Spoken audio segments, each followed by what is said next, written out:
The filibuster and democracy are not compatible. Pick one. Check it out. Leave your comments, ding the bell, share it with your friends, and subscribe to our channel. John Thompson is the Democratic congressman from Mississippi, and he has filed a civil action against Donald Trump for incitement to insurrection.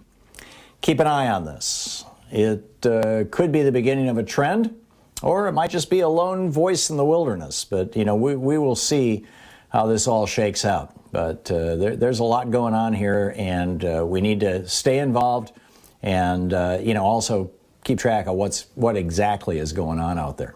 So picking up your phone calls, Jerry in Baltimore, Maryland. Hey, Jerry, what's on your mind today?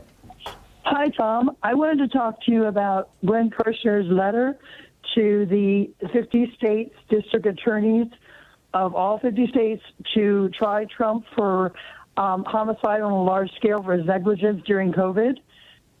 Right. I have not read Glenn's letter, but I hold Trump responsible for almost 500,000 dead Americans. He could have done a hell of a lot more. And in fact, instead, he actively tried to make it worse. And this all began right after April 7th, when word came out that most of the deaths were happening among black people in blue states. And that was the point at which Jared Kushner and Donald Trump and his friends decided, hey, screw these people. Well, Glenn does have thousands and tens of thousands already signatures, and it's on his YouTube channel where you can find the petition, the letter that will go to all 50 attorney generals. So I just wanted to make sure people knew about this letter, a Team Justice letter, that is, I think, might have some effect in at least the blue states.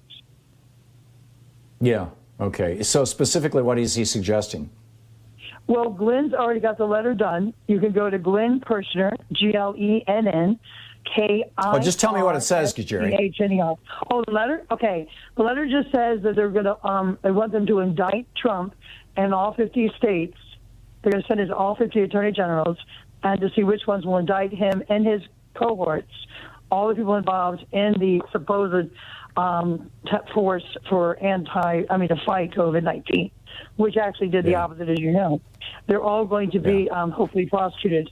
Maybe at least some of the blue states might take this seriously, but he does have a great response already.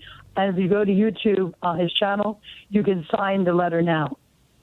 Yeah. Here's the problem, Jerry. There is this thing called sovereign immunity that, if you, Jerry, were an elected politician and you made a decision, whether you thought it was the right decision or not, if you asserted that you thought it was the right decision and that decision led to the death of people, you still cannot be held responsible for it because you are acting on behalf of the state. You are the state, essentially, in that regard, and therefore you have immunity from prosecution. I don't see how Donald Trump can be held liable for this. Frankly, maybe I'm wrong, and maybe some attorney out there who. I'm sorry. I'm sorry, Tom, I didn't mean to interrupt you, but I mean, what about all the other people that were part of his team, like Azar? As long as they were acting as part of the government, they are covered by sovereign immunity as well. This is why it's so difficult. This is why nobody ever prosecuted LBJ for lying us into the Vietnam War. It's why nobody ever prosecuted George Bush or any of the people around him for lying us. I mean, there were thousands and thousands, tens of thousands of families of people who died in Vietnam who if this were possible, would have had standing to go after LBJ and all of the people associated with him, the Secretary of Defense and others for that war. They couldn't.